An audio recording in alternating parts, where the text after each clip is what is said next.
on the air and streaming on the web since 1996. This is Cinematic Sound Radio. And now, here's Tim Burden.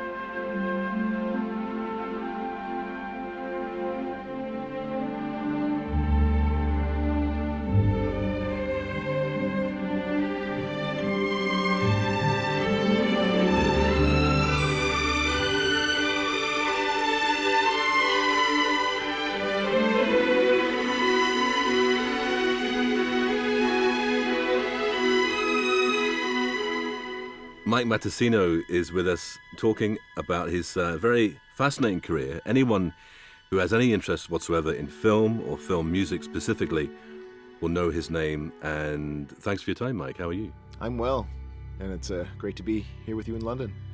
Thank you. Great to have you here on our shores, because so much of this music we know and love has been created here. But look, we're talking about specifically some of the anniversary soundtrack releases, which we've been very fortunate to hear and celebrate as of late. And we're going to come to that very soon. But I think it'll be interesting just to hear a little bit about your beginnings, your career, and the progression from the video documentary realm to the soundtrack specialist art and preserving film music as we know it. Well, that actually, all roads point to The Sound of Music. Okay, right. When it comes to that subject, because when I first got to Los Angeles, I was actually hired by Robert Wise to work with him on doing some archival work, and I ended up doing a documentary on the making of The Sound of Music. And midway through, I got a call from 20th Century Fox saying that they were also going to be restoring the music for the film, and was I interested in working on that? And I said, of course. So they sent me down to the lot, and that is where I met Nick Redman, who was just starting there as the sort of the music archival catalog person, and is still doing it 25 years later. And I still work with him and for him, and he co-owns the Twilight Time Blu-ray label, for which we do isolated scores for just about every release. Mm. That's 37.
So that is where I met him, and it was my introduction to what was going on with catalog archival recording elements, because I walked into this machine room and I smelled this terrible odor of vinegar. And I asked, what is that? And they said, well, that's the mag. It's deteriorating. And something like The Sound of Music, which you think is just this sort of permanent fixed thing that it's a studio asset and that's never going to go away, was actually in danger of going away. And I learned that they could get one transfer out of these tapes to an archival format, and then they would have to be incinerated. They were actually toxic. I was astounded. And I just immediately felt like I wanted to do something about it and be part of that, because I didn't want things to go away. So for the first few years, while I was still making various documentaries and continuing to work for Bob for another 7 years, I would do a lot of these soundtrack projects by sort of advising the engineer or by writing things out on paper about what I wanted, or listening to mixes and then approving it, or saying, let's redo it and such. And I reached a point where I realized it would be better and easier if I just learned how to do this myself and did it myself, because then I could really get it right. And so as that process continued, the technology also changed and improved. Certainly, as our engineer in the next room can attest, who's using some of this miraculous hardware and software right now, it came a long way. And suddenly things that were unreleasable and unsalvageable started to become the opposite. But it really all began with The Sound of Music. So by the time we got to 2000, 2001, I was doing these all myself and found that it came very easy to me and that I just knew what I was listening for. And I started to get a little bit courageous, talking with other engineers who, to my surprise, told me that there's no rules. You just experiment. If it sounds right to you, you just go with it. And so it just it's a constant process of exploring and experimenting and increasing your courage, where you know that something can either exist or not exist. And if you work hard enough at it, you can save it and get it out there. And then there it is. And sometimes the finished product sounds like it's effortless, even though lots of work went into it. And it's just a passion. It's just, I don't want the things to go away. And when we have a project come along and material is liberated that maybe nobody's listened to or put up for 30 or 40 years, my attitude has always been that this could be the one and only time someone gets to work with it. So let's get it right. And that's just sort of how I've proceeded. And I've been very fortunate that the work has just come to me, that there's been enough of it and enough interest to just keep it going, and then have now found myself in the position of doing a lot of projects that I grew up with and care about passionately. Yes. And I'm able to sort of give back to it, is how I look at it. You're sharing that passion, yeah, very much so. And the minds are thinking alike, to use that cliche, but it's so true, because it's being embraced by the film music world, or whether you call it the world of specialist music fans. It has different terminologies, but you are held in such high regard. So it's a credit to your work, and obviously in the industry you're held in such high regard too, which is why you get asked to do these big assignments. It'd be interesting to backtrack slightly to the special editions of Star Wars in 1997, the RCA Victor releases, which were wonderfully produced, lovely, the CDs and the booklets. You wrote the liner notes, and I guess that was a massive treat for you to be involved in, because all that music, you had access to that music. And this is true. I had heard some of it a little bit prior to that, because again, Nick Redman had done this 4 CD box set in 1993 with Lucas, yeah, for the Arista label, and I was not involved in that. I had some peripheral involvement, but it was sort of done by Nick and Lucas Kendall, and it was certainly good and groundbreaking, and an example of what Nick was trying to accomplish at the time in his early days at 20th Century Fox. And then through various boring details about the rights to the Star Wars music, it ended up, a possibility opened up to do them again with RCA Victor and expand them further. Even though it was just 4 years later, there were these 20th anniversary special edition theatrical reissues to tie them to. But there's a great example of projects where I kind of just advised. I was able to just sort of explain on paper how I wanted to program these things, but did not really have the authority to definitively work things to a state of perfection by today's standards, and certainly by my own standards. When I look back on that, I feel like it was kind of done by an idiot. But assembly-wise, I was happy enough with them. But there were other people involved in saying this, that, or the other about, what should be done with them. But they were tremendously successful. And of course, those came out in a world where we still had all the brick and mortar stores and Tower Records, Virgin Records, That's all right. that. Yeah. The first Star Wars, A New Hope, I think sold 25,000 copies on its first day, physical copies in stores. Right. And I don't know that any album now can do that. Certainly no soundtrack, maybe not even Star Wars, if we were to redo it, which I hope to someday get to redo.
But I mean, it was something that came out at sort of the peak of the CD era. They all charted on Billboard.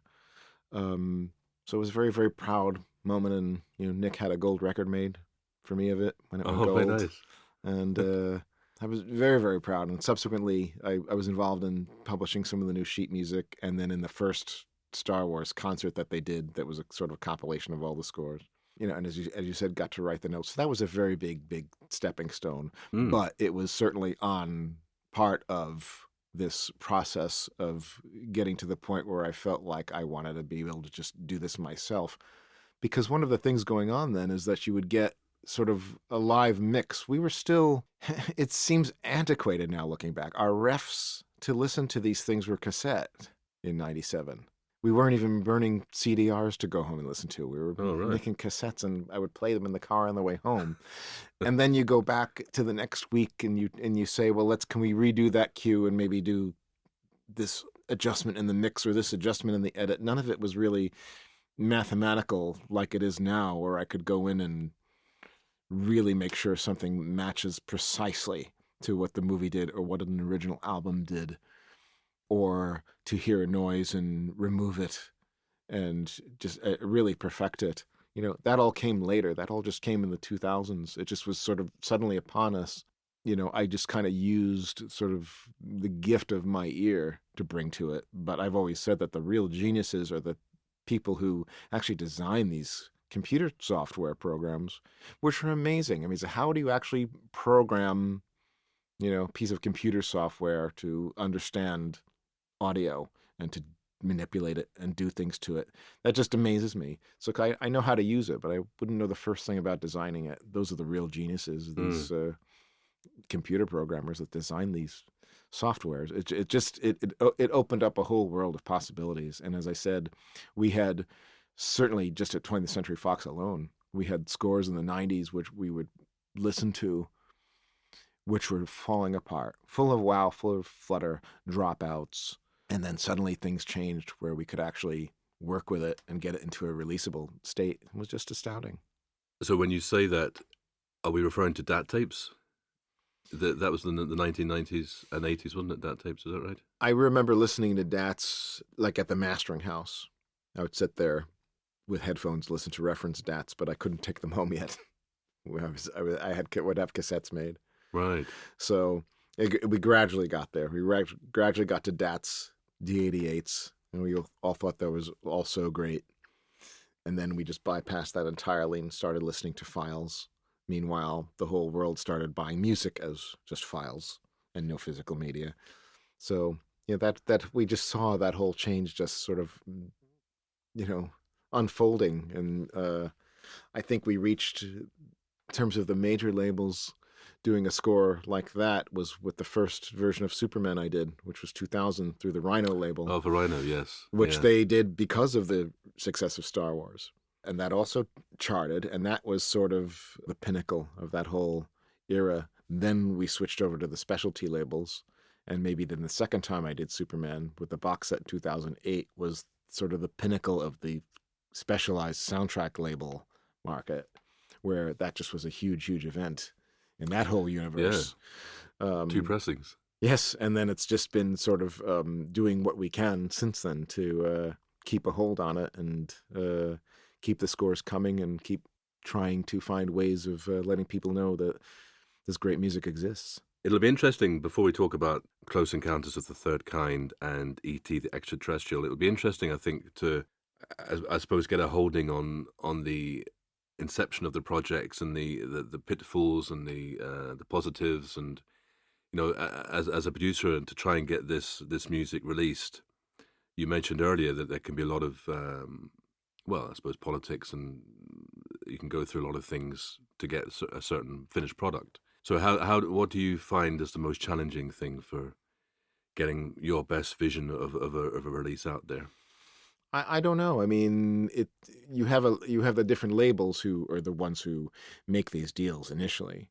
Mm. The La La Lands, the Entradas, the Varese Sarabands, all of whom I work for. With the John Williams releases, it now starts with me going to his representatives and discussing it, and then getting his okay to proceed. And more often than not, he's fine with it as long as we don't try to do too many things at once. So that's basically where it starts. And then all they ask is that, they are able to listen, that he could approve the master, that the liner notes, the design, that they are involved in the whole process. Mm. So it's gotten pretty easy. If you want to know about these two particularly, we knew that the anniversaries were coming. E.T. was actually the one that I heard about first, and it was with Universal Music Group approaching John's people with the desire to do something for the 35th anniversary, and for which they were going to engage me to do. And that went on for a period of months, and nothing was happening, and I was waiting to hear about it. And finally was told that for just internal reasons within the company, they were not able to do it. But by that point, John was expecting it. Steven Spielberg's people were expecting it as being part of the 35th anniversary activity. We had just come out with the Jurassic Park collection on La La Land.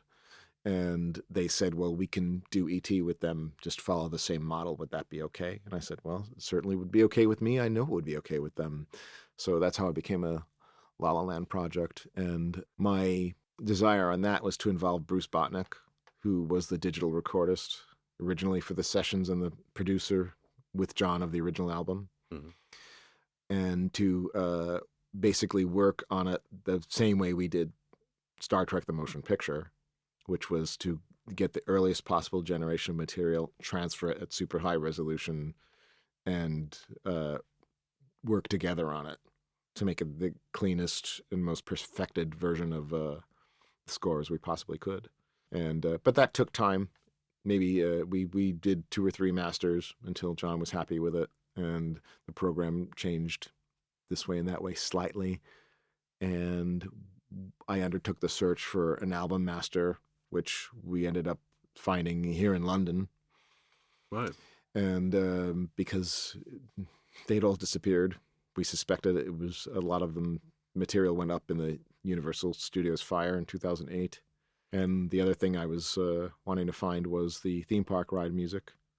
Yeah. And that ended up being a fascinating story about how we finally found that. So it's a great addition to the release, that.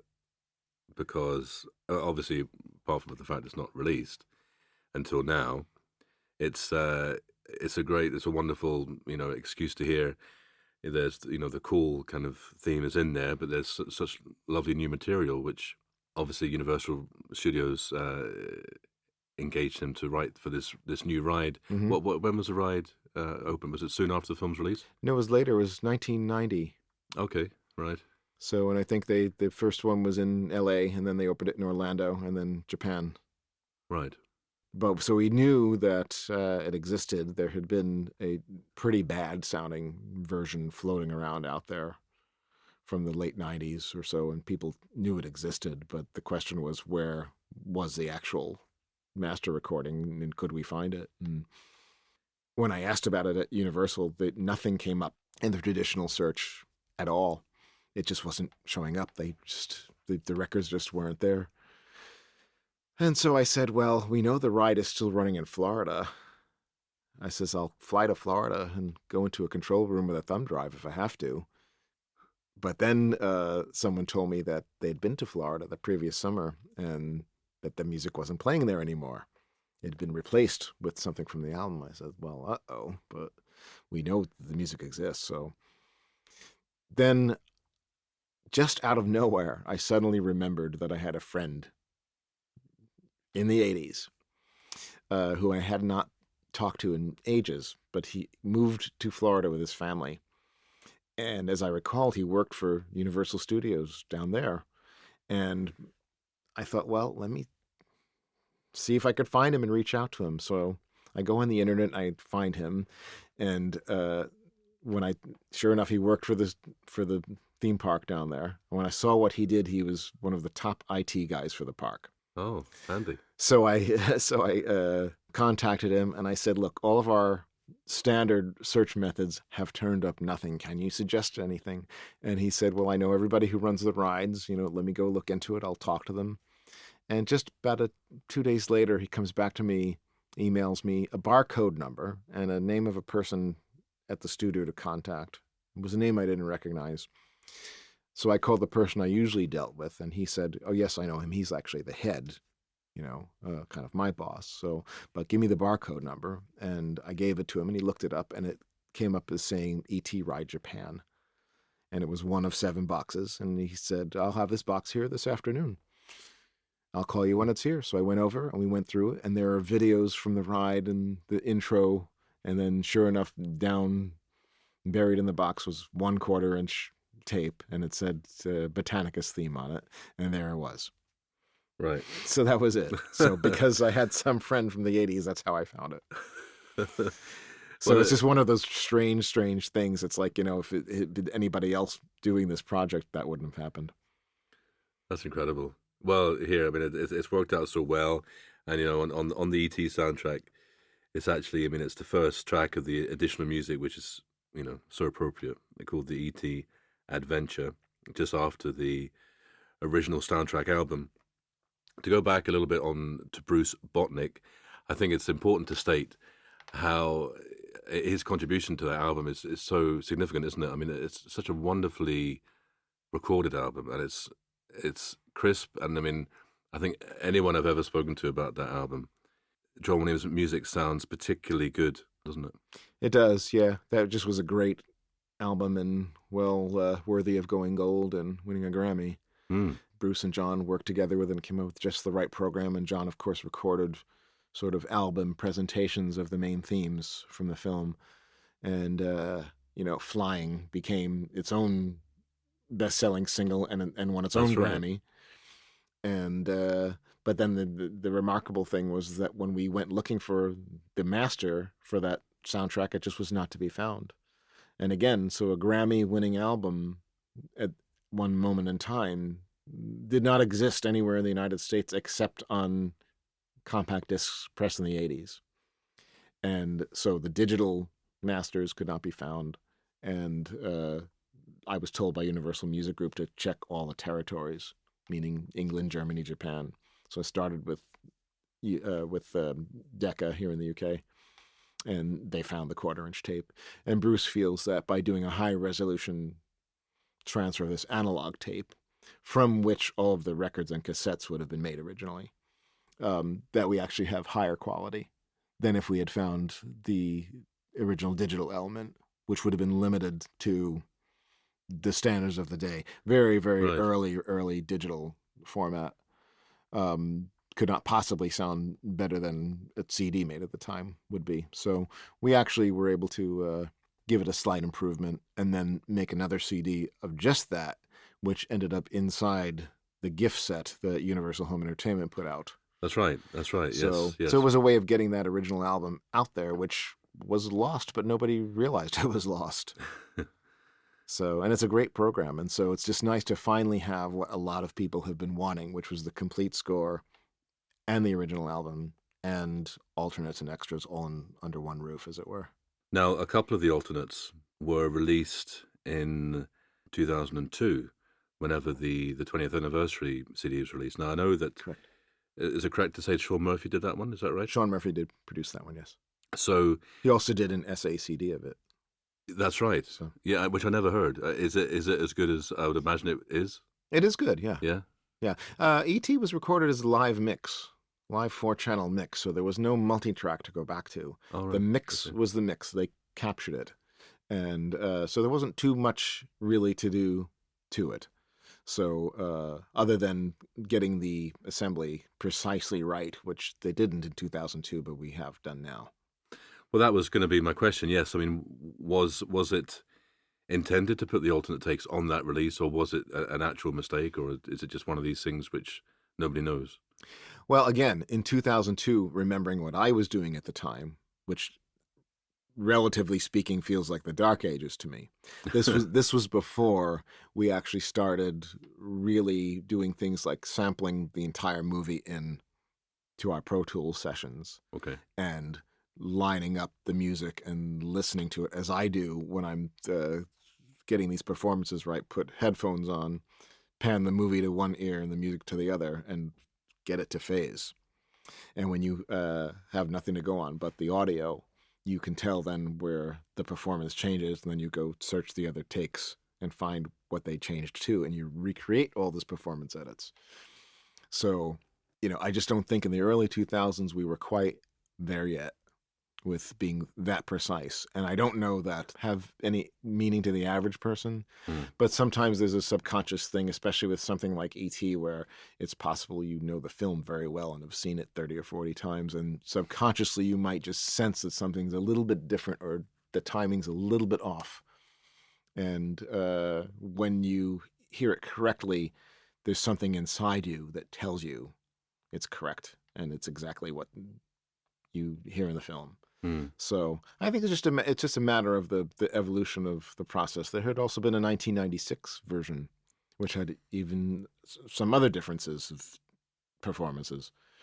And, yes, that was right. It was released. It was just released in America. Right. It was one of those ones where I remember spending like 30 quid on a Virgin import, whatever it was. Because I think it was just released on MCA over in the States. Mm-hmm. It was nice though. Yes, it was a nice CD. I'd forgotten that actually. And it's a lot to ask of people of the loyal fan base to keep buying something over and over. All of us who work on these things, it's been a learning process for all of us. I feel like I'm at the point now where I'm going to get it right. I can't see there's going to be a need to do E.T. or Close Encounters or Jurassic Park again. I mean, we did it. We got it right. So.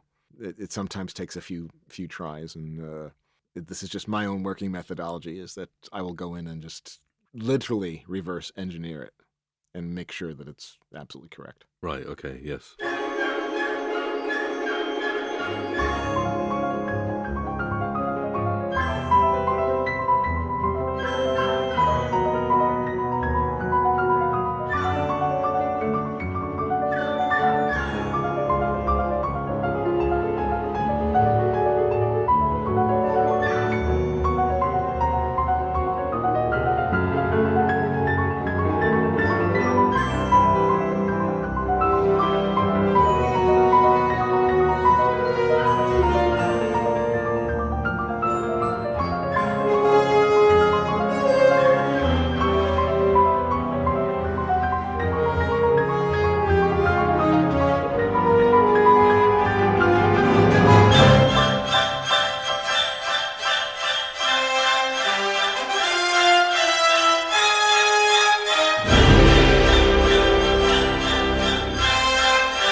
Another couple of highlights on the new E.T. CD, I think it's certainly worth noting the alternates of E.T. alone.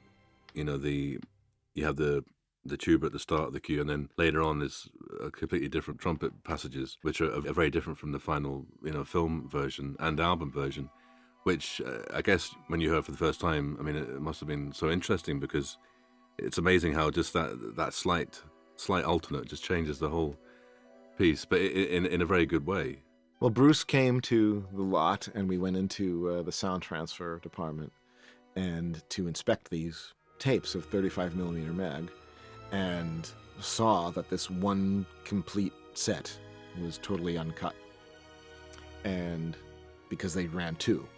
So Kenny Hall, the music editor, would cut one, and then there was another one that was just sort of the backup in case it was needed, but it was left untouched.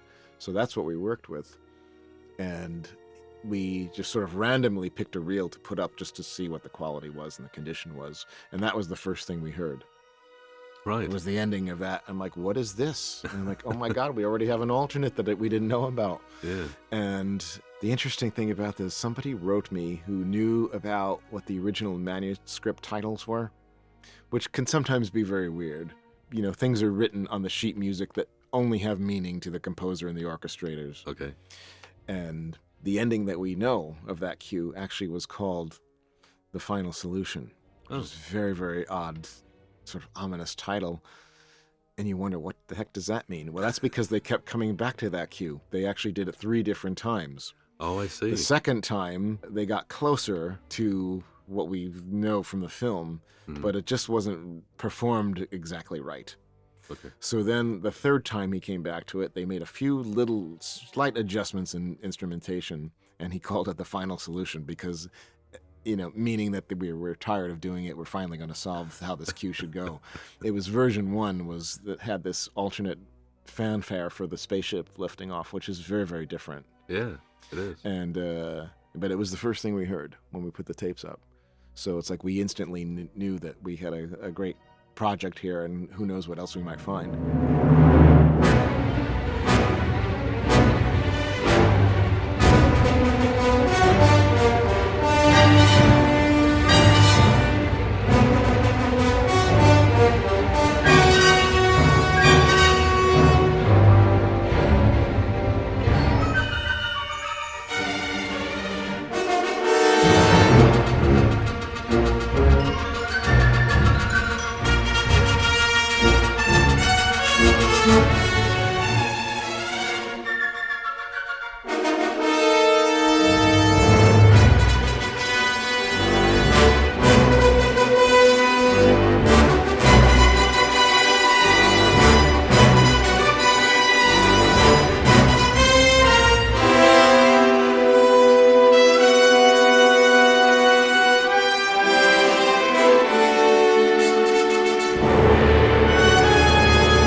Yes, and there's a couple more, wasn't there? Of course, you had the Departure, or Adventures on Earth, as many of us know it as well as hearing The Kiss for the first time, which is, there's an interesting, I don't know, 4-6 second intro, which I don't recall being in the film, but is it in the film? It is in the film, but it's mixed as if to sound like it's coming from the television. Oh, right. Similar to Close Encounters. From The Quiet Man. Okay, yes. So it's like right. it's like that, and then it goes from this sort of diegetic sound, and the orchestra picks up the Quiet Man theme, yes, the Victor Young music, and then kind of morphs it into the quote of the E.T. theme.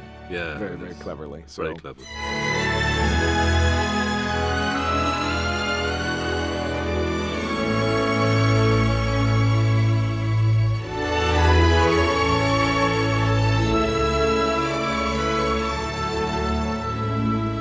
So it was that. So I knew that it existed, but nobody had ever heard it before. Even on the Laserdisc from 1996, where there was an isolated score track, that little bit was not on there.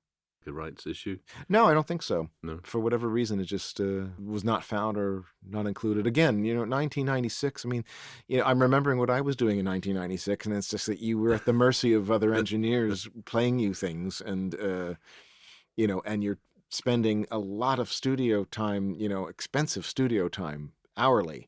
Yeah. We would do this at a room at Fox that's no longer a dubbing stage, but we would do it there. It's like when we were doing Star Wars, we were on the same dubbing stage where they were pounding on the door with Independence Day trying to get in there to dub. It's like, and so you're paying this hourly rate for the expensive dubbing stages. Well, just a few years later, everybody seemed to have a little project studio in their house. And now I could work and work and work at it until it's right. And if it's my own time to spend, as long as I'm paid fairly for the project, I'm happy to do it to make sure it's right. But when you're actually at a studio where the major feature films and union guys are coming in, and it's like, this is just, you're on the clock. And so it was just a much different way of working back then. And I think that went all the way through to 2002, where, as you said, Sean did it. And Sean is pro, and he's one of the best engineers in the business, and he's highly paid for being such. So therefore, even on a project like that, he has his rate, and so you're not gonna say take 2 weeks to do this. He might have taken a day and a half to do E.T. and been done with it. Right. And Close Encounters as well, the 1998 version of that. So but me having the more specialized approach can come in and take hold of it and work with it the way a sculptor would with a lump of clay, and just work at it till I'm happy with it, until it's right. Yes. Until the noises are gone and the edits are right, and the balance is right, and you don't necessarily have that luxury when you're in a very expensive studio. It's just a matter of the evolutionary process of all this, where a lot of things are possible now on an average, humble desktop setup, where in the past you had to be in a big, huge, expensive studio with $2 million of equipment there, right, in order to do something. Now it's kind of possible almost to sort of sit in a cafe on a laptop and do it. Maybe you've done in Burbank or California, or I have sometimes. Yes. I've done little edits or on vacation. A lot of stuff can get done. Or we've been. I remember on Star Trek: The Motion Picture, while we were dubbing the director's edition of that, we had a laptop going that was rendering effects. Right in the room, right, in the room with us, when you go and check and see how your effects render's going. And that was 2000. So it was already getting there, but it's just amazing, how it keeps evolving to the point almost now where you just want to think about something happening, and then it gets done. You sort of just tell a computer to do something, and then you wait a little bit, and there it is. Yeah. So, strange world we live in. Well, Star Trek was Bruce Botnick too, is that right? Well, when we did the album with him, yes, in 2012, we went back and did. Yeah, we transferred every bit of multi-track on that. That's another recording which is particularly punchy and crisp. Yeah, do you know what I mean? Yeah, and it's straight in.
I mean, this is the Fox stage, and Jerry at his peak, and Lionel Newman's influence, and just the best musicians there. And Craig Huxley with his blaster beam and synthesizers, and the organ, which had the Wurlitzer organ at Fox at the time. Oh, so all of that was another just kind of a lightning in the bottle recording, even though it was done under very odd circumstances where the film was rushed, but yet things were not kind of ready and not coming in, and the first 20 minutes of music was tossed out, but it's just a fabulous recording.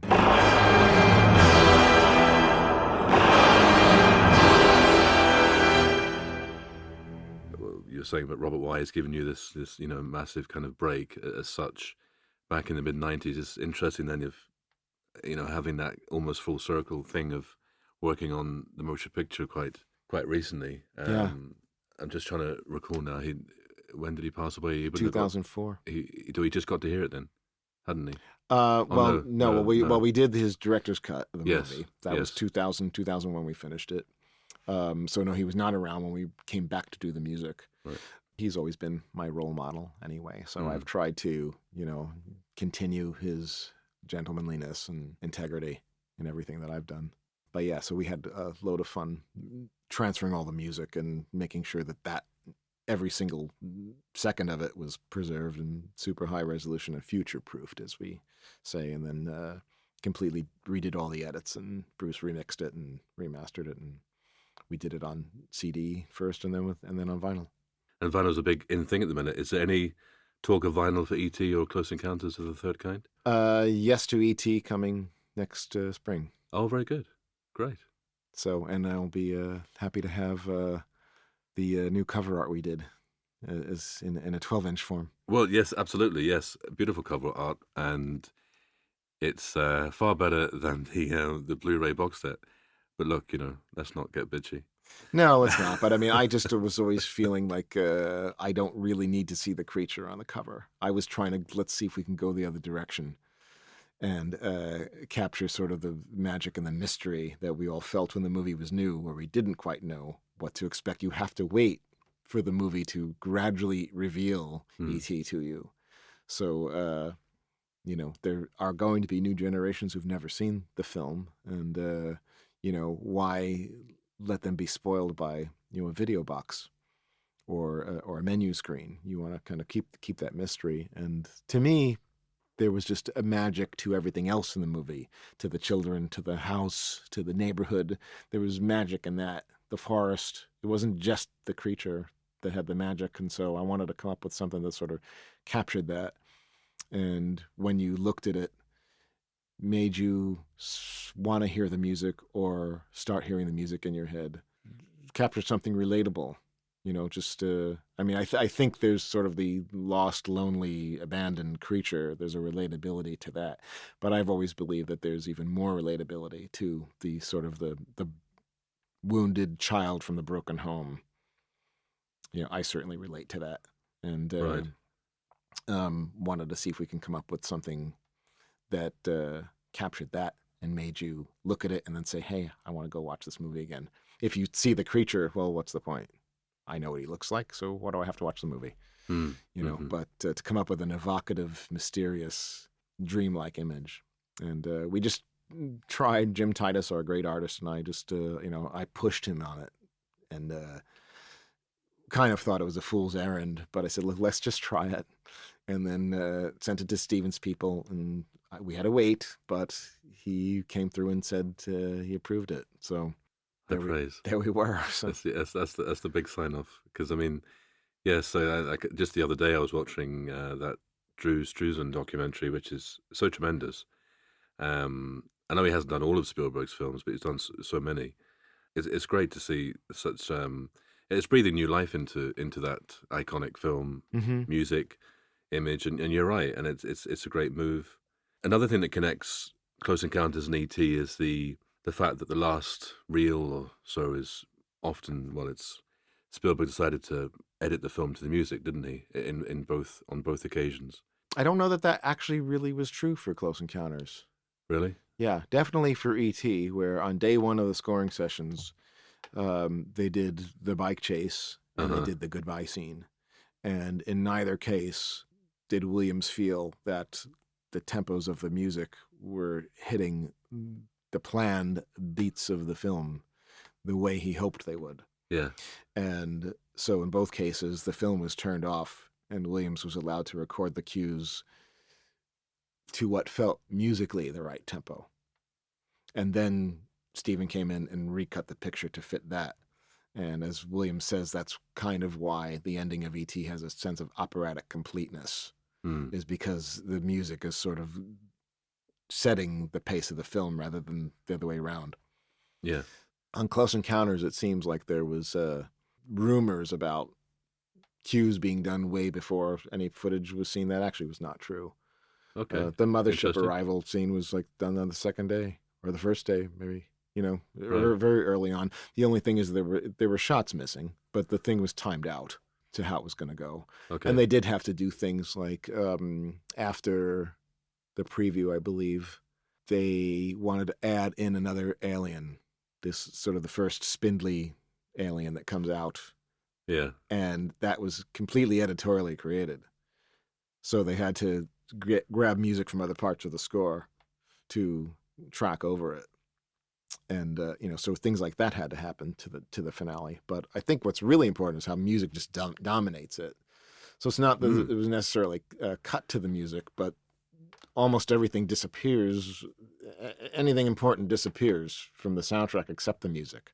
I said music and light when we did our Empire of the Sun interview, talking about some of the scenes in that film, and that's really that's where that whole idea started with Steven's films. Is Close Encounters was the first thing that came to him in coming up with the film, the idea of music and light, and sort of dominating everything, and everything else can just sort of pull back, and that's what you're left with. Yes, it's just pure sound, pure image, and that's the indelible image with that film.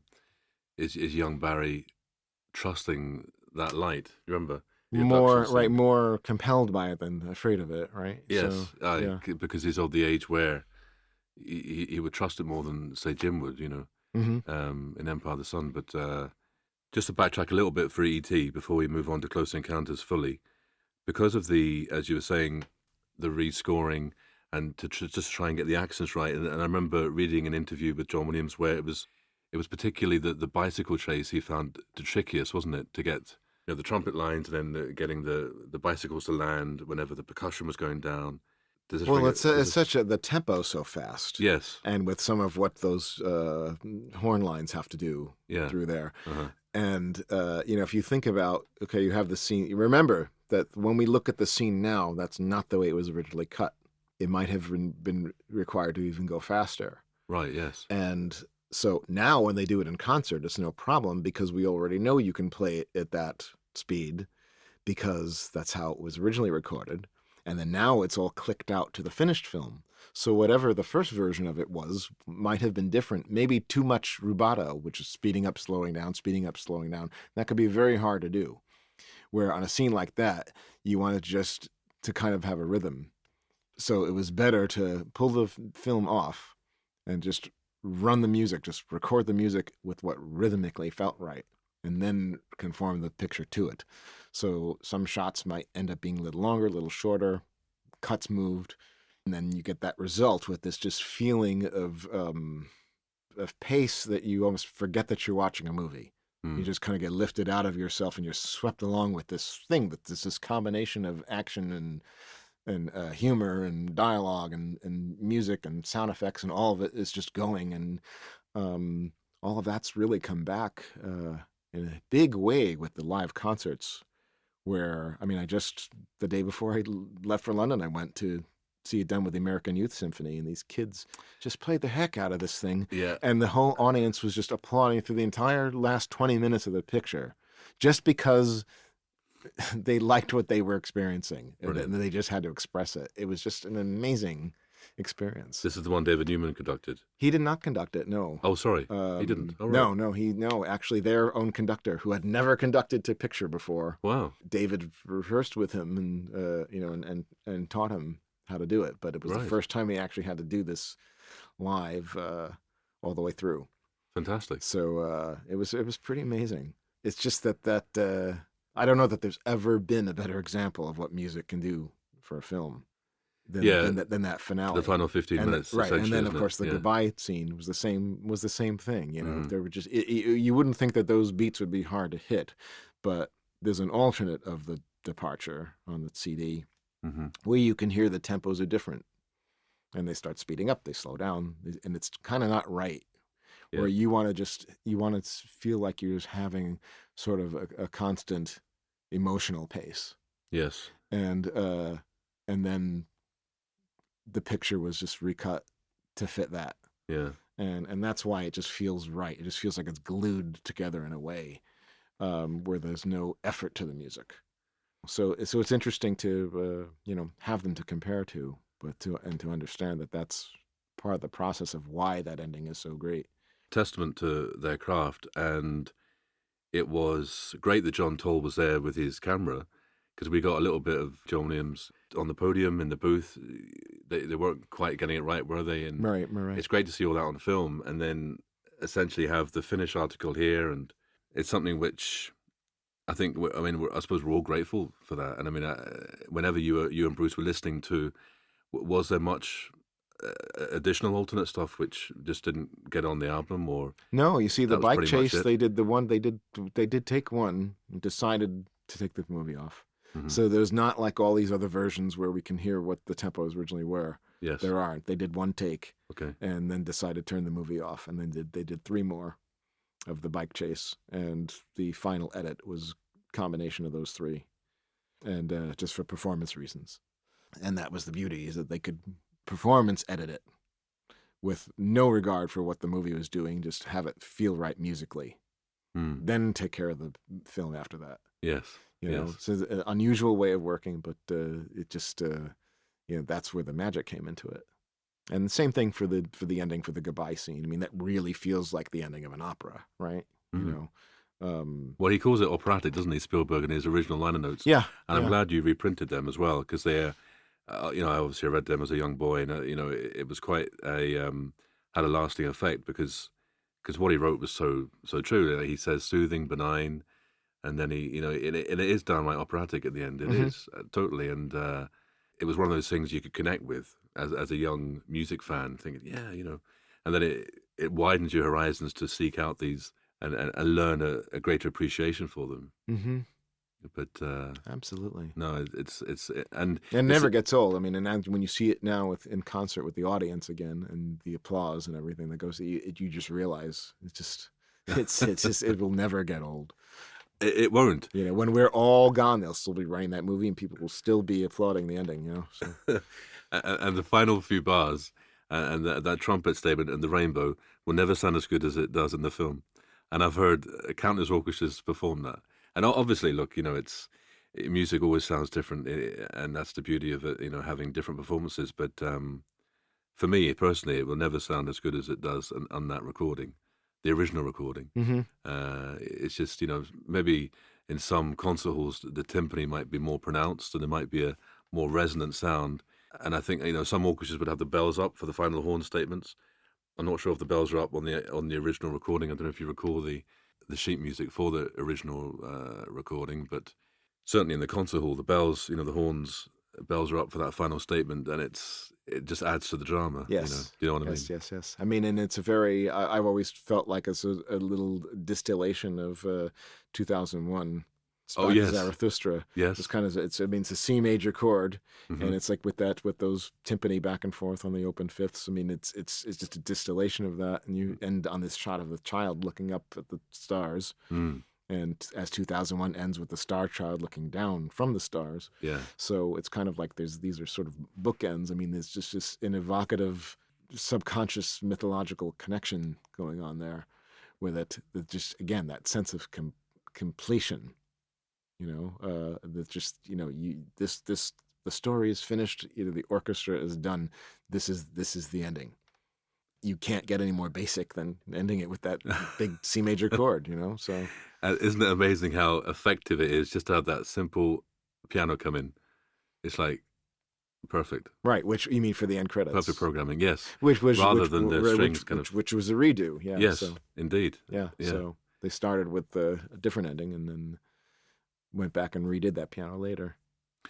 And the new material that Williams wrote for the E.T. in concert back in 2002, what was, just out of interest, was that question posed whether it would be, I mean, was it recorded? It was not recorded other than for that presentation. Same thing with the new second act intro for the concerts.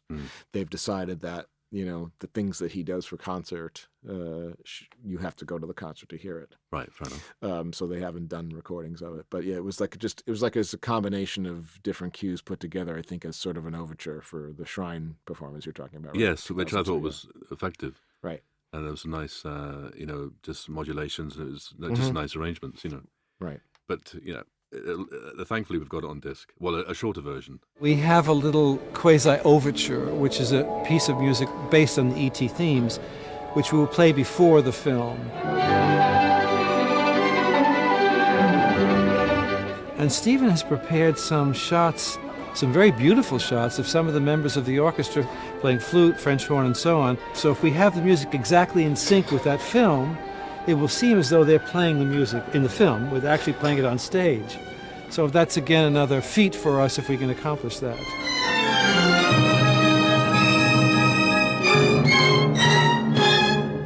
As far as I know, this has never been done before. We have done silent movies, but to present a film with the entire interlocked thing of all the dialogue and all the sound effects with the music, I think, certainly for me, first time, and I don't know of it having been done before.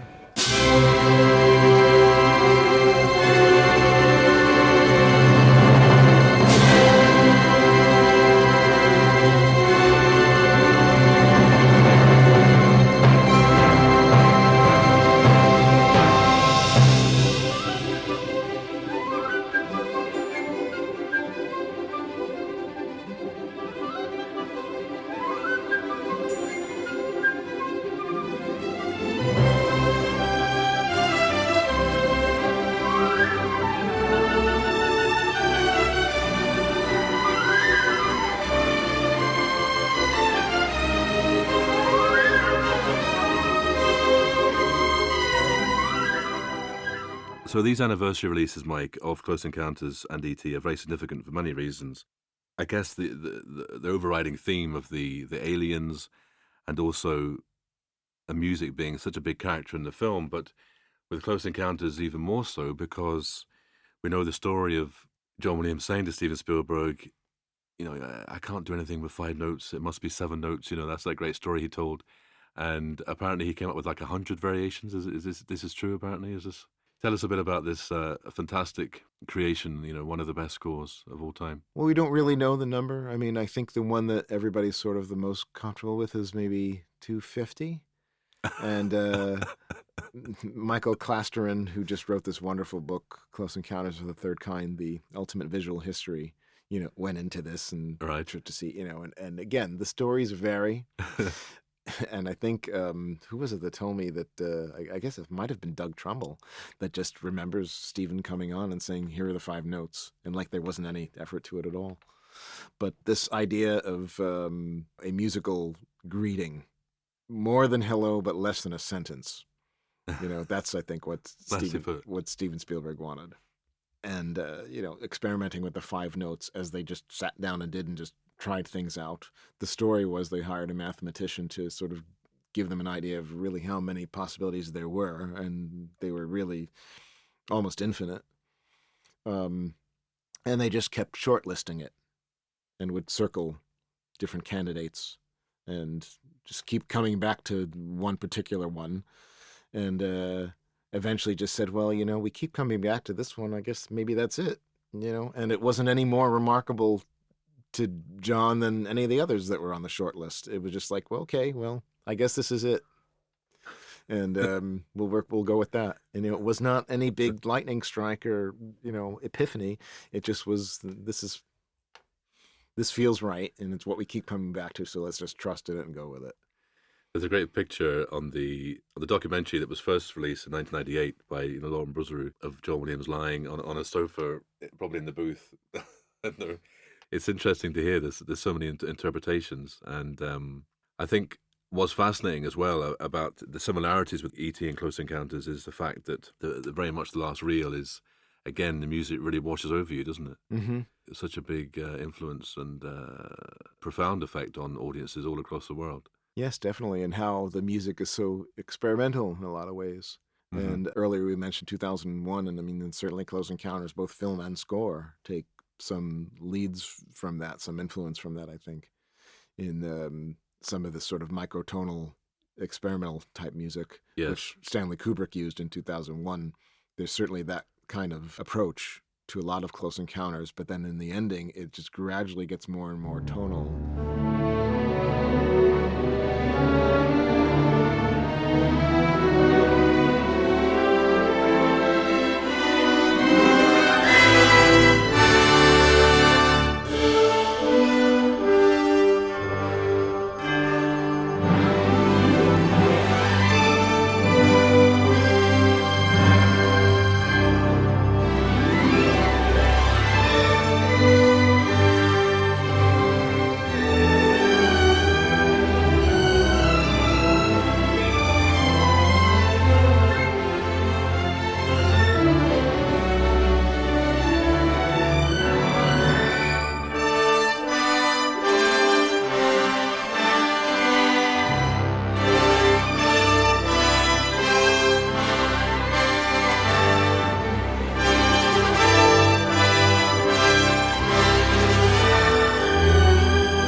And then the 5 notes, which have been part of the story, actually eventually become the score.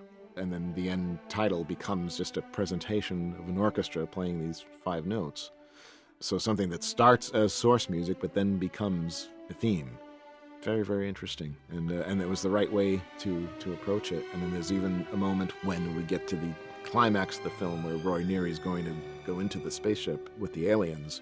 Everything gets dialed off the soundtrack entirely. Even the rumble of the mothership, footsteps, all of that is dialed completely out. We get just music. And there again, just cinema is just distilled into this music and light, and that's all that you need. Yes. That's the moment that the whole thing was sort of pointed towards. Can you tell a story and get to this moment where it's just music and light, but it's still a story? Mm. Well, the opening of that film in the desert is particularly striking. No small part, thanks to the fact of the massive kind of percussion blast and strings and brass. It's a wonderful way to open a film, and this is, thinking back to that era, as something which John Williams always knew what to say, and he always still does know what to say, but it's something so particularly memorable. And then the use of light, even in the desert, whenever the desert scene is finishing and Bob Balaban's being covered by all that desert sand, it's so effectively done, with the use of light and shadow. Well, there's so much we could talk about, because that whole opening sequence was not originally supposed to be the opening sequence. The first scene of the screenplay was the air traffic control. Right, yes. And monitoring of aircraft encountering a UFO was supposed to then be followed by that plane landing at Chicago O'Hare, and the government team comes to and talk to the passengers and take their cameras away. And at that, and you can see there are outtakes of this, that was supposed to be where Lacombe, played by Francois Truffaut, meets Bob Balaban's character as the interpreter there. Oh. And then that was all taken out, and the new scene was shot very, very late of this new opening of the film in the Sonora Desert with the 5 World War II fighters being discovered there. And part of that was because they had not established how the government was going to take the 5 notes and translate them into the map coordinates. And that scene had been omitted, and there wasn't one written. So the scene where that takes place, which is at the radio telescope in like a trailer, in a glass trailer, and they're looking at the map and they figure out that it's leading to Wyoming, that was also shot very, very late. And it was decided at that time to make Bob Balaban's character a former cartographer, now working as an interpreter, so that when they went back and shot that opening desert scene, they could now introduce him by saying, my occupation is cartography, I'm a map maker, but I happen to speak French, and becomes Lacombe's translator. That's right, yes. So then the thing that happened as a result of it is the movie has a completely different type of opening. Again, it's rather like a distillation of 2001: A Space Odyssey, where he leaves you with this blank screen for a very long time as this music builds and builds and builds. And what you're getting there is the entire orchestra and the choir are eventually reaching a chord where all 12 notes of the scale are being kind of thrown at your face. And then it suddenly shifts with that blast of light to everybody doing C natural. And if you even examine it carefully, you'll even see that in between the black and the first shot of the desert is actually a clear frame, one clear white frame. So it actually goes from pure black to pure white, and then the scene right on that cut. Right. And we go from total dissonance of all 12 unformed notes being played to everybody playing a C major.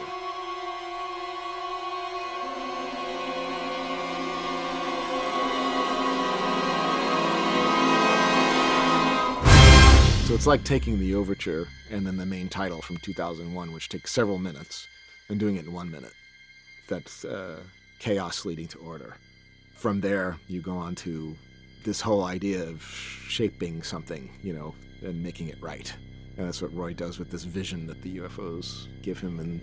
And that's why all this atonal experimental music, particularly in the Barry's kidnapping scene, the more dissonant it is, the more the 5 notes actually sound like something. Yes. Because if the score was too thematic and too much with love themes and marches or any of that, then the 5 notes would kind of get lost in it. But so that's why the score is filled with like long sustained strings or rumbling sounds that are just sustained, so that those 5 notes stand out. And then gradually, themes are introduced. There's a theme for Roy, and there's a theme for the mountain and for the vision, and then there's a little motif for the sort of the truck convoy, and then it all eventually comes together so that when you get to that ending, it just gets very, very liturgical almost, and then the 5 notes actually become the score.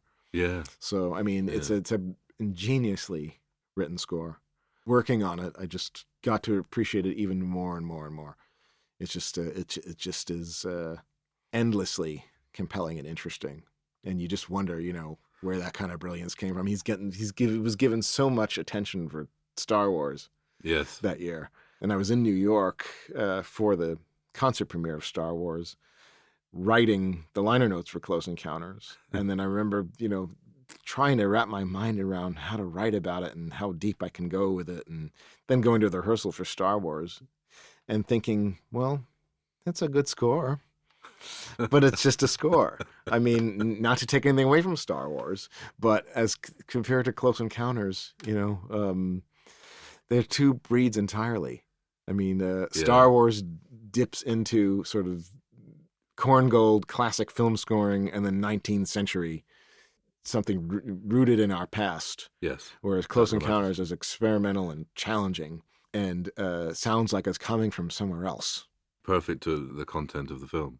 I totally agree with what you're saying, and what I love as well about Close Encounters is the affectionate nods I had to Bernard Herrmann with the string writing. I love that, and also like the abduction of Barry. You're mentioning there about that scene being particularly striking, and that cue.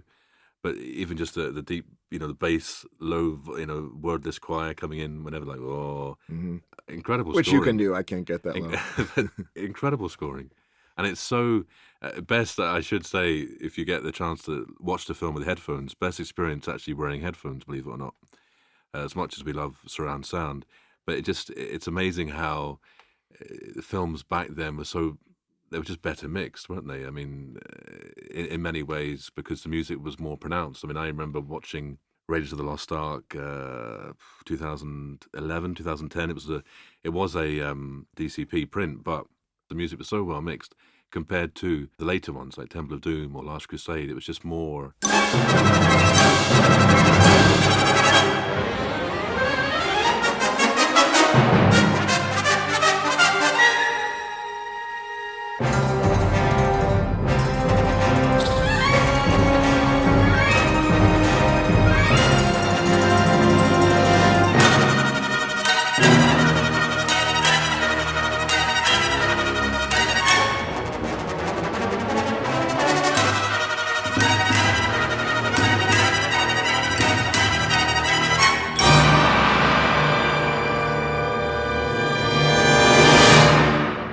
Do you think it was that era of better mixing? I don't know, music? and of course, I mean, or... there's a later mix of Raiders that's very different from the original. Right. Okay. If you go onto your DVD or Blu-rays and play the French track, you'll hear it. Really? It has been significantly updated. Yeah. Oh, right. Okay. Which is fine. It's just been modernized. But I mean, I know exactly what you're saying, and I get this from E.T. in particularly, is that as I'm watching the movie, I can pay full attention to the story, the acting, the dialogue, everything, but somehow I am aware of every little thing that the music is doing. You can almost hear the melody, and you're always aware of it. You could follow it. It never gets lost, but it doesn't ever drown anything else out either. There's somehow they live together sonically in such a way that you can be aware of it and consciously enjoying the music without taking any attention away from the story or the dialogue. At least that's for me. I mean, I think maybe the average person is music supposed to be almost invisible. It's affecting you emotionally, but you don't quite know where or exactly how. But for me, and Close Encounters is the same way. I can actually be aware of everything the music is doing and still process all the dialogue and the story. They don't get in the way of each other somehow. And a lot of it, I guess, depends on how it's composed. True. Yeah. If something's just droning along, if something's just a drone, I mean, eventually you'll just stop noticing it. Yeah. Or they'll bring it up where it's just taking over everything. But there's something definitely to it from that era where you're just aware of what it's doing, but it's so perfectly wedded to everything else. It's never distracting, it's never overbearing, but it also never disappears. The reason why I think the score still sounds so fresh today, you were saying about it being so striking, about its structure and it being atonal yet tonal. But I think for the musicians at the time, because I spoke with Richard Kaufman over the years, he was a violinist on it, as you know, as I think was David Newman. And Richard he was saying that they weren't allowed to look at the screen because Spielberg didn't want the aliens to be seen. They wanted it all to be a surprise. So was this for Close Encounters or yes, E.T.? For Close Encounters, okay. Yes. I know E.T. had blackouts on things too. Oh, did it as well? So, yeah. Oh, wow. But he was saying that it was just for the musicians in the actual on the scoring stage. It was just they were all blown away by it. And I guess when you think of that era, there wasn't anything else that remotely sounded like it. Right. Right. I mean, I think I think bringing this sort of aleatoric music and microtonalism to the cinema, I think we owe a lot to Stanley Kubrick for 2001. One of the reasons why he didn't go at Alex North's score, who was a very modern composer and wrote a very modern score for the first half of 2001, is that it still was something created in 1968 for cinema.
Kubrick needed something that sounded like the chaos of the universe. And so he chose the Ligeti and the Requiem and all of that very atonal music where the microtonalism is when you actually have everybody in the orchestra playing something different. And it creates very odd sounds. And it's just, again, this chaos. But then it's relieved by the return of Richard Strauss's Zarathustra, which is as tonal and basic as it comes. So I think that introduced it to cinema audiences in a big way. But we had Alex North and Jerry Goldsmith and Leonard Rosenman experimenting with dissonance and atonality in the 60s and pushing it as far as they could go. And then when we got sort of less of the big orchestral scores, we were still getting that dissonance in things like the French Connection.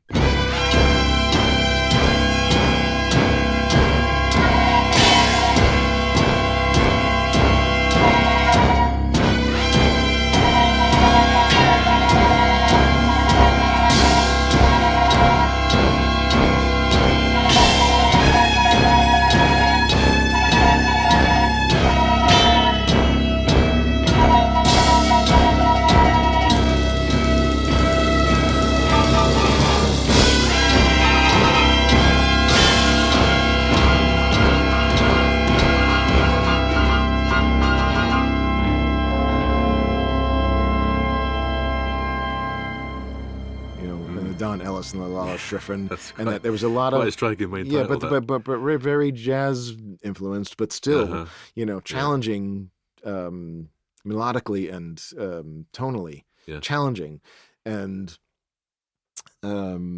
which generally speaking orchestral film scores did not do.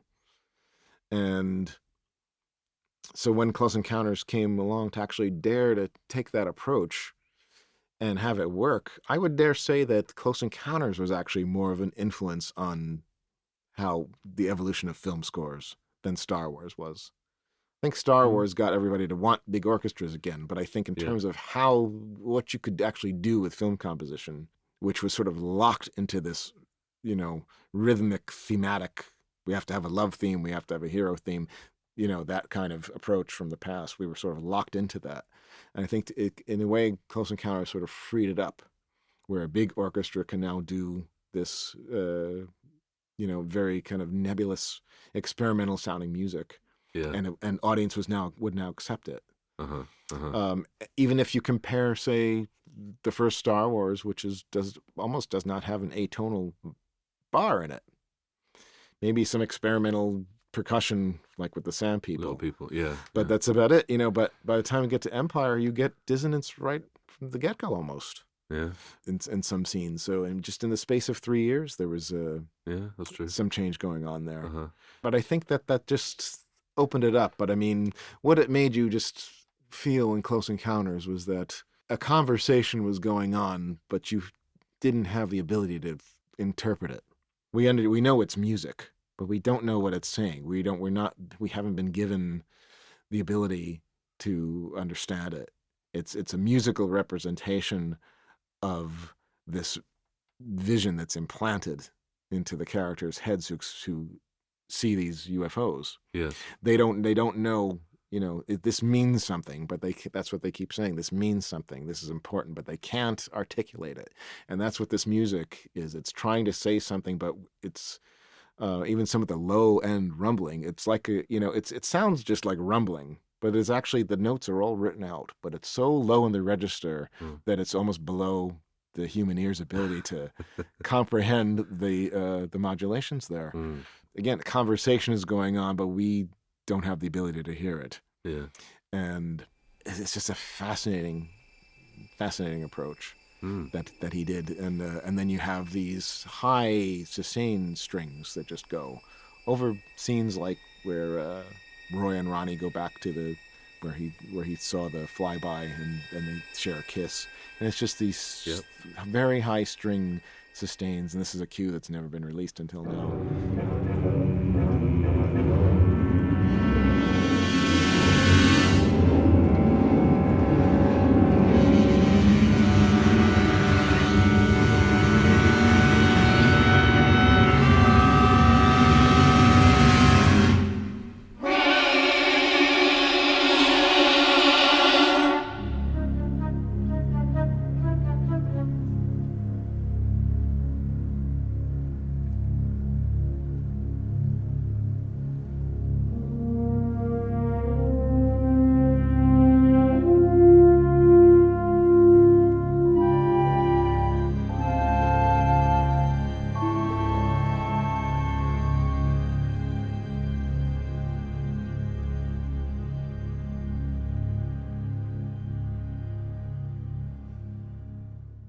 there's a lot of that, and that kind of gives you sort of this air of scientific mystery, you know.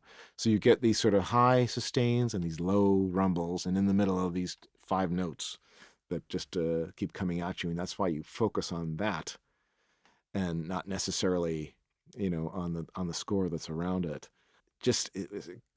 I don't know if this is instinct or how much it would be thought through, but I mean, with John, I think it's just instinct. He just knows, you know, something just comes out of him. He knows that it's right, and this is the right approach to take. And we don't understand these aliens, but we're intrigued by them, and that's what that music kind of compels. It's a combination of the unknown, but the scientific curiosity, and the music just captures all of that. We're sort of afraid, but it's not really horror music, you know. It's more mysterious, right? It's more like we want the answers, you know, just in the way that you feel about if you have religious beliefs. It's kind of like that. You can be afraid of it, but there's something inside you that really wants the answers. Yeah, you want to seek. You know, it's like Barry opening the door. You know, it might be terrifying what's out there, but I have to know what it is. Mm. And just like the way that the brilliant poster art for Close Encounters was the light at the end of the road, you know. Yes. It's ominous, right. But I must go see this movie and find out what that is. Yeah.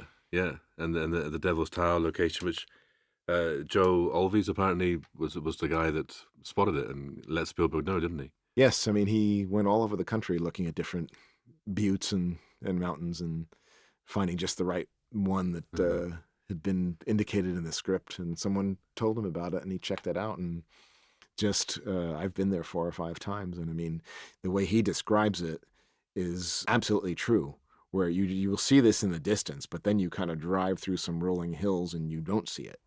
Then you will round a bend, right, and suddenly there it will be towering over you, and it's just an unbelievable sight. And in the most wonderful Wyoming country, I just love the place. You might go there for Close Encounters, but you definitely come away with something else.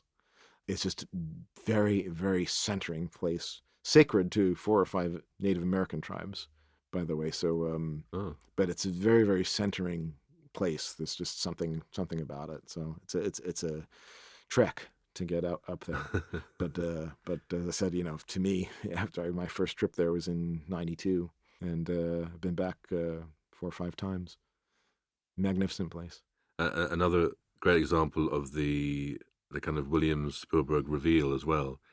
Whenever whenever we first hear the theme for Devil's Tower, you know, whenever it's amazing, and that's a part of it's now a part of film history, and obviously now on this CD as well. Well, I go into this a little bit in the notes with where he does with the intervals. You know, I mean, if you're talking about the 2-note theme or the 3-note theme, because there's sort of a 2-note theme that's kind of like the vision theme.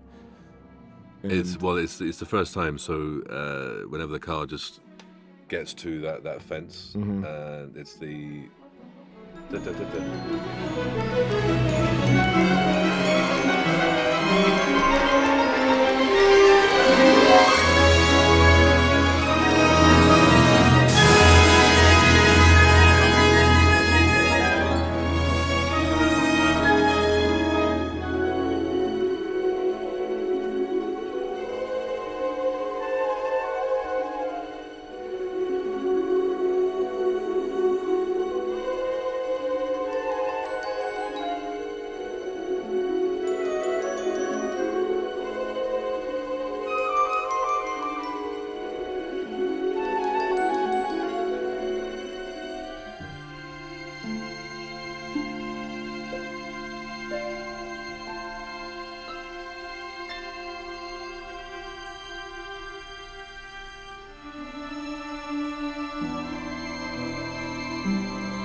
reaching for something. So Yeah. reaching for fulfillment. But before that, it's like you get the 2-note vision motif, which is based, oddly enough, on a tritone, which is usually you're told to stay away from because it's just awkward. It's musically awkward. But Williams manages to make it appealing somehow. I mean, it's known as the Devil's Chord. It probably was irresistible when he found out that the thing was called Devil's Tower, that he has to use the Devil's Chord, Right, or yes. that tritone, or that diminished fourth, to represent the people seeing this vision, of this mountainous shape and trying to figure out what is it. But again, something you should be fearful of, but somehow it's beautiful. And that's what the UFOs were. We're kind of afraid of them, but they're beautiful. They're undeniably beautiful. So. Ice cream. Right.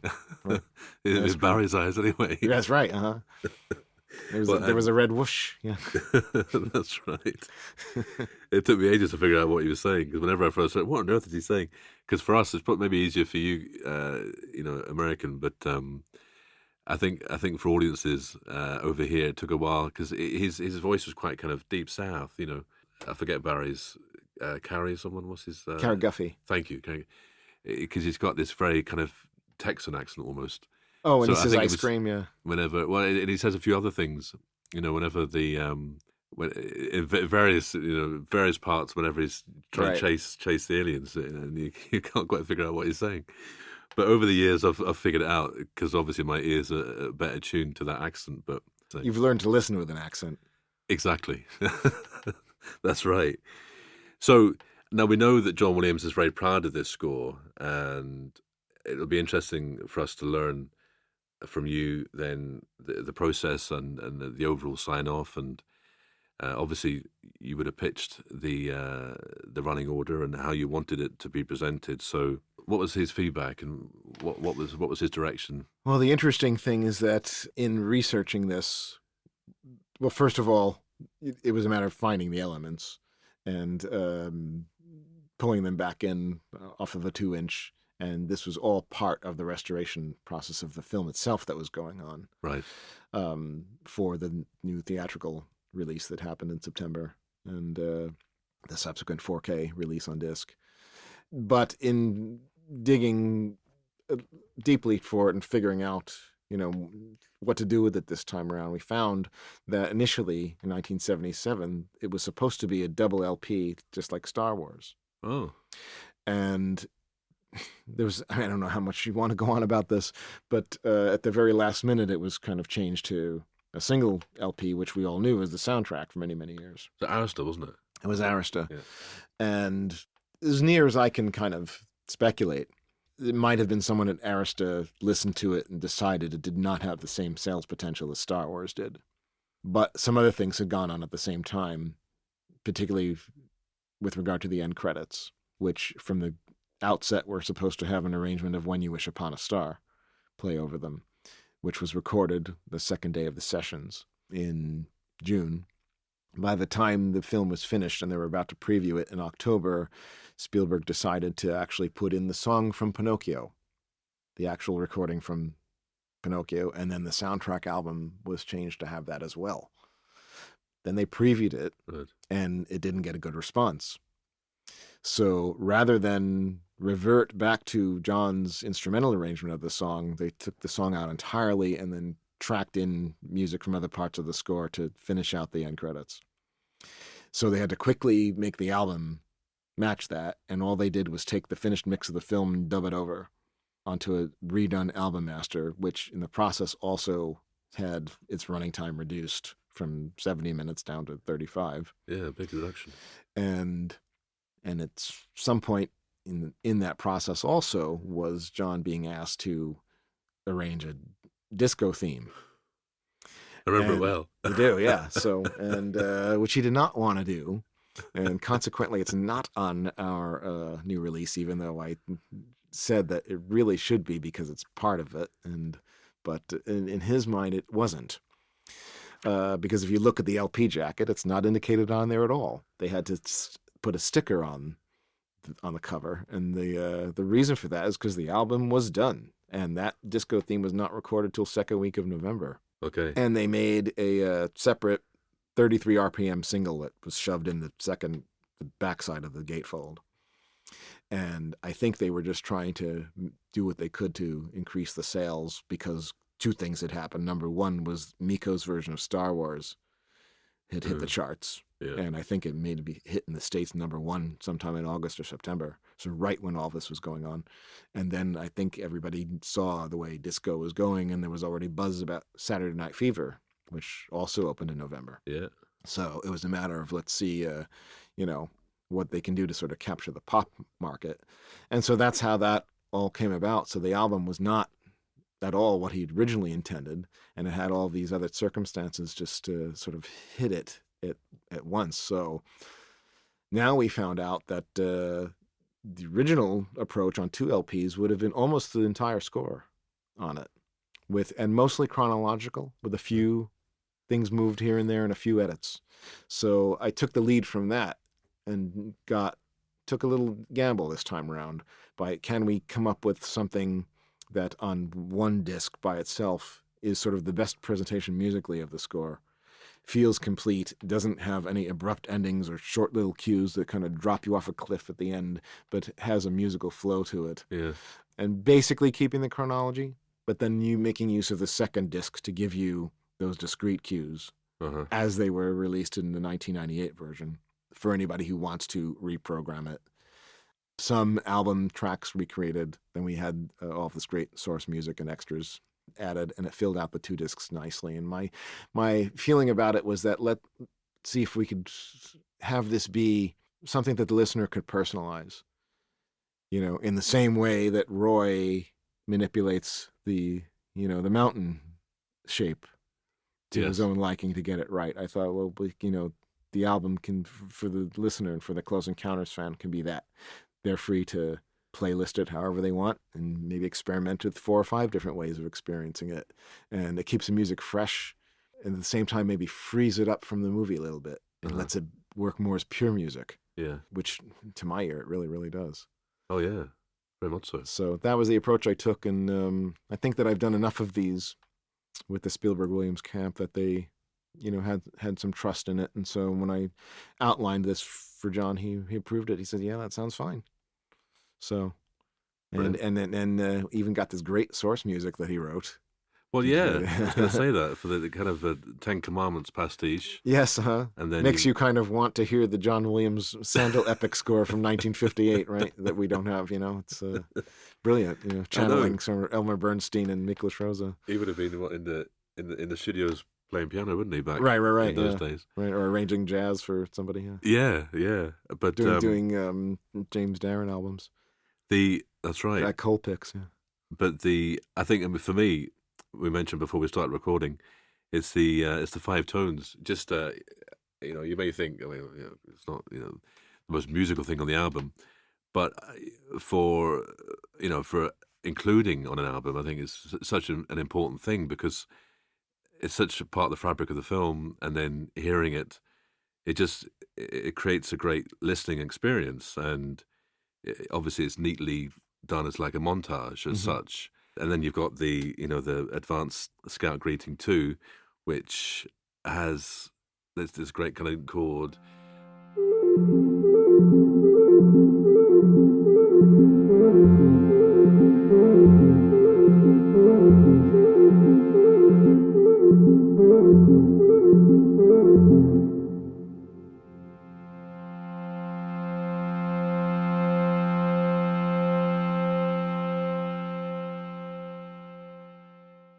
Hearing all of these elements and deciding to go with the final, the expanded soundtrack on disc 1, and then disc 2 having the alternates and additional music. I mean, was it easy? Did you go back and forth a lot, or was this in your mind, right, this is what I want? Disc 1 was pretty much a lock once I heard it and I looked at what the original double LP was supposed to be. Okay. And then did not make the little cuts that would have been made then, but kept the cues sort of intact, but kept the spirit of that original intent. That was pretty much locked. Moving things around on disc 2 took a little bit of work. It was just a matter of how much space have I got, how much can I get away with, how do I keep repetition to a minimum, and what sort of works is if one were to just play disc 2, would it work and be satisfying on its own? So if you didn't want to experiment and play around with it, what would still work and feel like a complete experience? Knowing what alternates we had, what different edits we had, adding in the music that was recorded in 1980 for the interior of the mothership, where that would go, how to work the source music in. I mean, it was just a little bit of experimenting, but not much. I kind of knew what I had. I was happy that there was room to hear the various permutations of the 5 tones that you get throughout the movie. Yeah. At the time, obviously, the focus would have been the main dialogue with the mothership. And there's a great alternate of that as well. Yeah, there's the pre-recording version of it. That's what they actually took to Alabama and attempted to film to. Okay. And eventually there, not able to get the lights to synchronize precisely, just sort of went and shot lights flashing anyway, and then cut it together. And then John had to redo the cue to fit the flashing lights. It's double the length, isn't it? Like, I mean, the alternate is like, I think is it 6 minutes? The final version is 6 minutes, but of course in the movie it's cut down as well. Yeah. And then there's the pre-recorded version, which uses more synthesizer and fewer acoustic instruments. Yeah. They tried that at first, but realized that if you use acoustic instruments, the mothership feels alive, whereas the synthesizer is just too well synthesized. So and it doesn't have that sense of effort that John said, the sense of breathing, or like the mothership's having to take a breath in order to play its notes. That's different from the clean synthesizer. Just right. Yes. There's no volume. The note plays and then it doesn't play. So, that's right. So as opposed to a tuba or an oboe, which will have a slight change in volume as the note plays. Which again, at the time in the recording studio would have been amazing. Hearing the tuba and the oboe and all that, because it would be night. And it was all recorded at different times. I mean, that was a gradually constructed thing over a period of months. Yeah. Whereas they would have one layer and then another layer and another layer, and then they'd bring Tommy Johnson in to do more tuba, and then they'd bring Mike Lang in to do more keyboard, and it would just constantly layering it until it was a finished thing. It was very, very complicated. So it's going to be extremely interesting to pull that off in concert, which there were discussions. Next year, apparently. Next year, yeah. There were discussions early on about, how do we do that, and, or do we just embed that and play it? But it was obvious that you can't have people come to hear Close Encounters in concert and then get to that moment and the orchestra just sits there. So they have to figure out a way to do this with the orchestra playing, and they'll sweeten it with some synthesizer components, I think. And it should work. Because, I mean, it's got to be powerful enough to, believe that glass shattering moment, right? Well, that's right, yes. Da, da. Right, so one tuba, actually playing on a stage in a concert hall might not be believable, so we're going to have to sort of maybe augment that. So there's some experimentation and some work that we're going to be doing to get that ready for concert, but should be very interesting. Looking forward to it. And then, of course, every hall you're at is different, so you have to tweak and tech it, depending on where you are. So, but it's a very challenging one, and I think the orchestras are going to love getting to do that music. I would say so, very much so, yes. Now, the dialogue or the conversation, as a lot of us know it from, what are your thoughts on the final notes being a kind of wink to Jaws, or is that just a coincidence? Do you think it's a little wink, a knowing wink to? It's a wink, but it's actually was editorially created. Oh, interesting. Yeah. Okay. Which is why you hear it on the original album and on the new one, but not on the '98 one. Okay. It actually is editorially created, note by note. The original version was note by note analog edits, tape edits by Kenny Wanberg. Now I could redo it all digitally, but I kind of kept the original timing of the whole piece. But I mean, to actually match the movie, it required almost a note by note edit to match the flashing lights. I see. Okay. So it was incredibly complex. I mean, they probably spent, the score itself was done just in 4 days. It's unbelievable. But it was months of work to get that dialogue scene. And then if you go back to July of 76 when they did the pre-recording, and early 76 when they were experimenting around to find the 5 notes. Most of the lion's share of the work on that score was that scene. But I love having the synthesizer demonstration and then Lacombe playing it in the trailer and then Barry on the xylophone. Oh, yes. And then the phone when Gillian picks it up, which is interesting also because that was also editorially created. Here's something that you might not be aware of, that if you listen to the Barry's kidnapping cue, that ending goes on a lot longer. And what actually happens is that the insert of her dialing the 0 on the telephone is it's an insert shot later. What actually she's doing there is calling Roy. And there's a deleted scene where we go to the house, right, and Terry Garr picks up the phone. And in the background is a television playing this Western, and we have that Western music on this release now. Yes. There's a moment where you quickly see it on the TV in Gillian's house, but it's actually also playing at Roy's house when Ronnie picks up the phone. And because Ronnie picks up the phone, Gillian hangs up.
So that whole thing with the 5 notes beeping was an editorially created insert done later, and to eliminate that scene at Roy's house. Clever. So because it's actually quite eerie, kind of sense of menace and right. But if you look at it, you see that she's not really reacting to it. She's actually just waiting. She's hearing a phone ring. Yeah. You know, because you would see her maybe pull the phone away from her and stare at it, terrified of it, or throw it down. You know, but she just kind of sits there listening to it. It's totally editorially created. Right, interesting. You know, as is the Jiminy Cricket music box, were also later inserts. Oh, in the train set. Yeah. Yes, yes. Which only is in from memory, the original version, isn't it? Yeah, the entire in the right. That was done entirely to motivate Ronnie calling Roy Jiminy Cricket. Because they deleted that entire conversation about going to see Pinocchio. Or Goofy Golf. All right. So, and the insert later, when he's cleaning up all the news clippings and saying everything's fine, all this stuff is coming down, there's another insert of the music box. Yes. That's also was a late addition, and that necessitated John coming up with cartoon music to fill in that hole in the Duck Dodgers. So this thing on here that's called Lava Flow. Lava Flow, yeah. Named after Bill Lava, is that was done entirely to fill in that hole in Duck Dodgers to accommodate that insert of the music box. It's great to have that source music because, like for instance, The Accidental Tourist has a great bit of source music whenever they're in the cinema. I remember William Hurt, Gina Davis, and the young Oliver, and it's clearly Williams writing some fantastic action music. So obviously that wasn't approved for Accidental Tourist, but we didn't he's expand that we weren't able to expand Accidental Tourist. It was Warner Brothers Records, right? And then Yeah. It was just a and reissue. I think that with Lucas reissue. Kendall, right? And it's like it was only a few minutes of unreleased music from it. Right. Well, one of those would be that. Yes. But it would have required another co-license with the Warner's Studios. So. Oh, too much hard work. So maybe easier now to do. Yeah. But no, it's fantastic to hear because yes, as you know, we don't get. And I love how we have Lava Flow now. And we have Stalling Around on Jurassic Park. So we've covered the two Warner Brothers cartoon composers there. Yeah, there's a bit of that actually. It's almost similar to the Mr. DNA. Right. Is that what you mean? That was called Stalling Around. Yeah. Yeah. I forgot the cue name. Now we know that the special edition had new music written, as we were just saying, way back. The only time we heard that music was thanks to that Boston Pops concert piece he put together. Because I think that's the first time it was released, wasn't it? The special edition, just a few minutes of music.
Yes. So, I mean, they needed that music for the inside of the mothership. But by that point, April of 1980, John started with the Boston Pops. Uh-huh.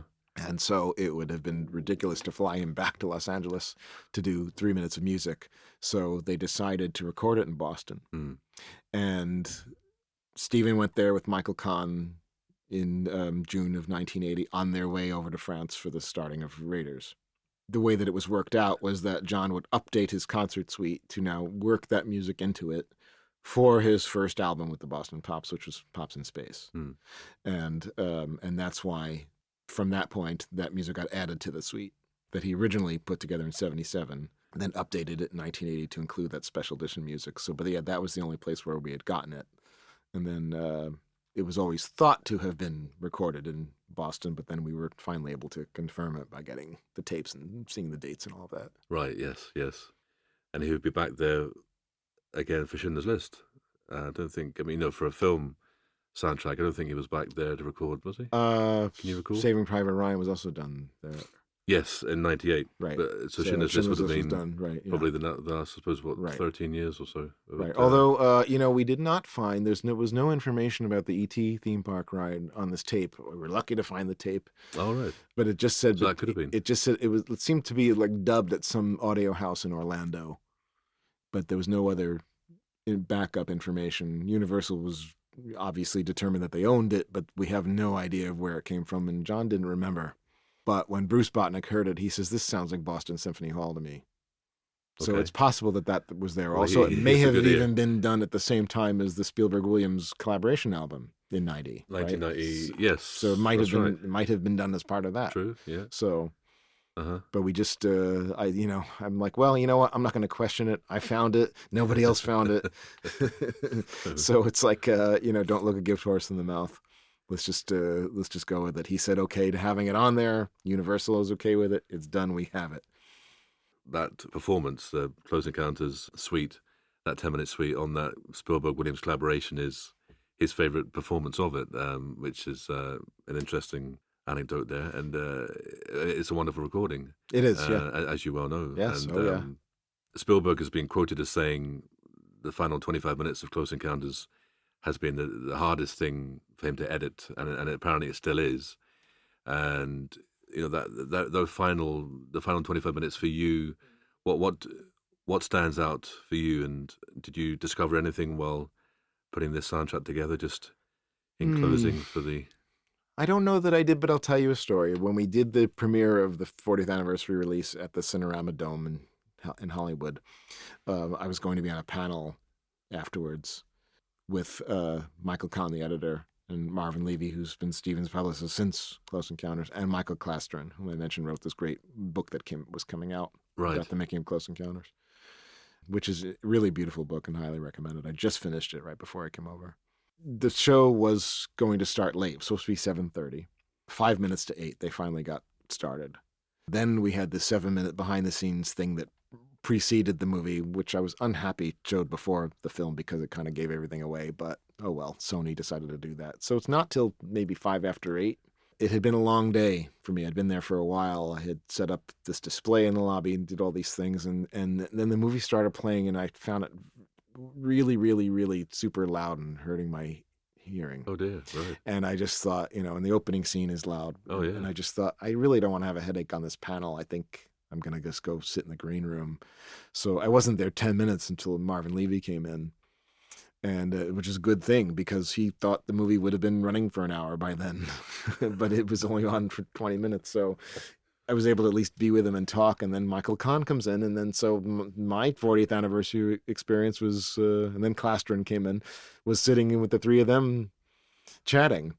And and both Marvin and Kahn are New Yorkers like I am. So we were just talking about all this great stuff. And but Michael had said that he never watched a movie after he finished working on it. Ever. Ever. He just said, I don't want the baggage. Oh.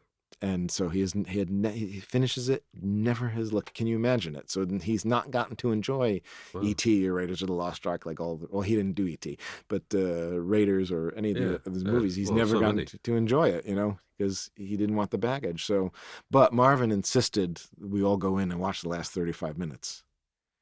And Con was like, okay. So we're just standing there in the back, and I'm right next to him. And as it plays, I see him start crying. Oh, wow. He was just so moved by it and just so touched by it. And I mean, again, I think that to me is what gave me the new appreciation for it, because it just, again, it's like an instinct there. Are we holding this long enough, or is that too long? The effects, whatever, all of these things to work out. The movie kind of sort of pauses and just sort of you just taking it in. And the music is kind of like what carries you through it. And again, it's like this idea of like just pulling everything else out. We understand it's a story and we know there's a narrative going on, but we're really just reacting to the light and the music. And it's just that pure cinema again. And actually stand there with the guy for whom this was his first movie with Steven, and has done 28 others, including 2 that were in post-production at that moment. Yeah, that's right. was a tremendous honor. And boy, did that just make me appreciate the movie even more than I already did. So that whole collaboration of the three of them, of having the right editor and the right composer all those years and all those films, it's just like, there it is. It was just right there. Once they put that team together, he just stuck with it. Forever for us to enjoy and appreciate on screen.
On that note, before we close, we'll have a quick mention of Superman, which I know is another favourite of yours, and indeed anyone who appreciates good music.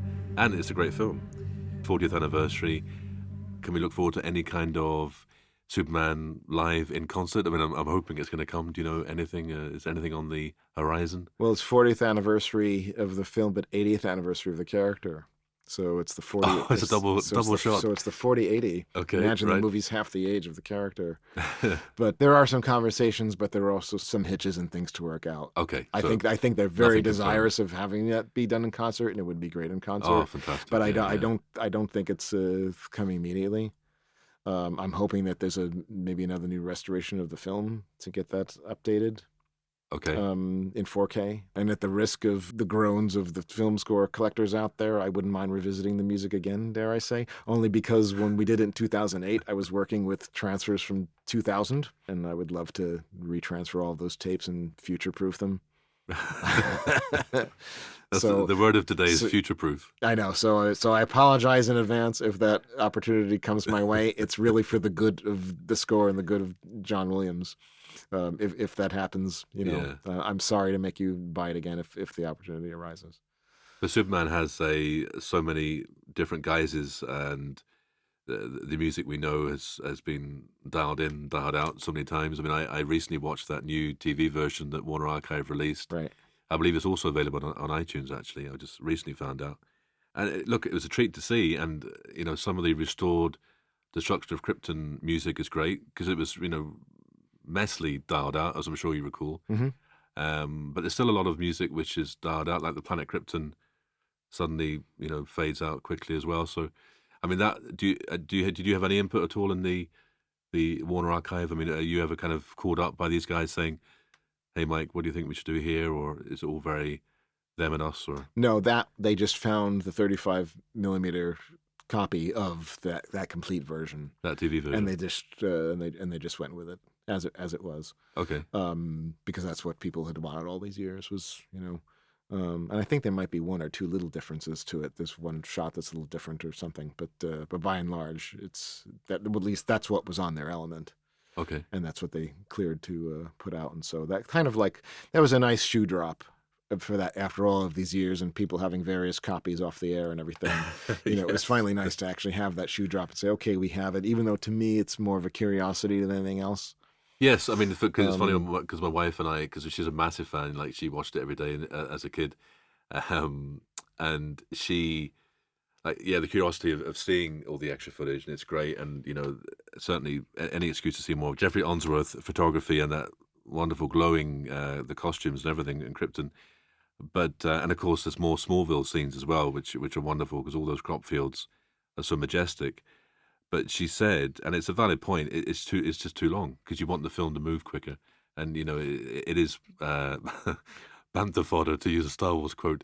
Well, because we're already waiting an hour to see Superman, even in the theatrical version. Yes. So, I mean, notwithstanding the first fly out of the fortress, until the helicopter scene, we're close to an hour in, right? Yeah, so until now, we're going an hour and 20 minutes. So, and, we always joke that, with that scene with the kids in Smallville driving around, I mean, it's interminable. And so when they say, how'd you get here so fast? And he says, I ran. We're like, well, dude, you could have walked. So it's like we've been driving for, half an hour here. So just shows you, the theatrical cut is, to me, the right cut to that. The 2 hour, 23-minute version. So you weren't fussed with Richard Donner's recut? No. You prefer the original? Oh, yeah. The 9-minute. No, I don't. And now that we have the 3 hour, 10-minute version, I don't think we need the 131-minute version. I'm happy with the 142. Yes. I mean, I think that apart from the one little thing that I did wish had been left in is when he attempts to catch the missile head on. And okay, it goes, chasing rockets. Right. Because as a kid seeing it as a New Yorker, knowing that Metropolis really was just New York with a name change, right? And it's established that the rocket he's chasing is heading east. Uh-huh. Instantly, there's a cut to him being behind it. And I'm like, well, how come he's behind it if it's heading east? Okay. So it needed that geography of trying to catch it head on. It establishes that there's an avoidance system, and then he has to nail it from behind. So and there's also terrible music edit that's there as a result of removing that little thing. Yeah. Other than that, I won't quibble. Other than that, it's theatrical cut. The one scene that gets me, I don't think works, is the leaving home. And, you got the Cheerios adverts and the, Martha Kent saying, Clark, get up. And it just... Yeah, don't interrupt that beautiful poetic moment there. Doesn't it? Where I know. cut, yeah. The cellos are supposed to come in straight and suddenly... Yeah, and you got this great Andrew Wyeth painting, of the... totally. With the sun coming up and, just the silhouetted figure out in the distance of the field. The brilliant thing about that movie is that it's just anybody who's ever left home can relate to that scene. You don't have to be a superhero. Yes. I mean, this is about, anybody telling their parent, I'm leaving home. Uh-huh. And it's also the American immigrant story. It's a superhero, but this is actually the American immigrant story. He's come from somewhere else. They've had a farm, and now the younger generation is moving to the big city. This is just like, the growth of America. That's why it's such an American myth, is because of those elements. Yes. And those things that everybody can relate to. None of us can relate to having superpowers, but we can all relate to that. That, I feel like I have a calling, I have a destiny, and the time has come for me to leave home. Yeah. This is just a timeless thing, and Williams scored it and Unsworth shot it like that. Like the story of any young boy about to leave home. So poetic, yeah. So, yeah. And even that was Donner's genius. He captured that. He captured just the myth of Superman, but also just this iconic experience of sort of anybody trying to find their way in the world. In addition to Unsworth and Williams, it's also that wonderful Lou McCrane. Yes. I mean, that just makes that scene. Yeah, and how theatrical it is. Oh, totally. The moments have endings.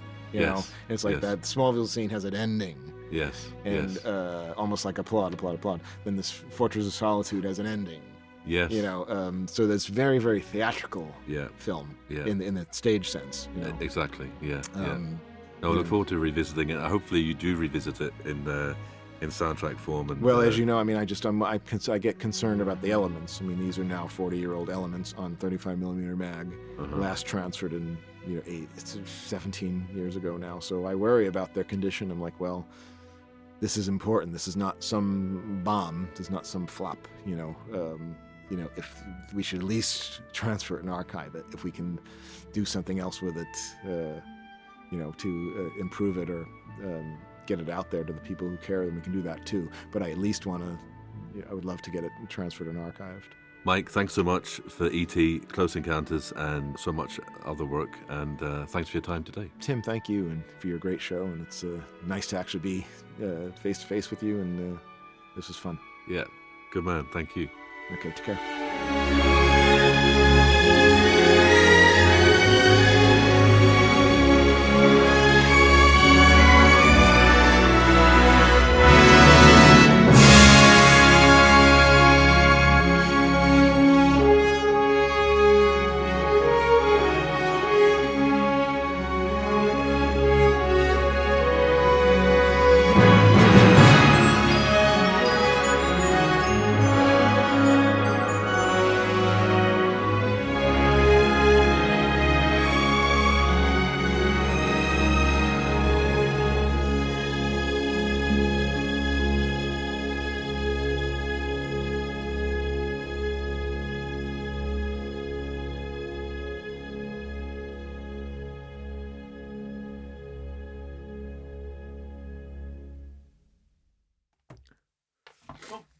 Right, cheers, Tom.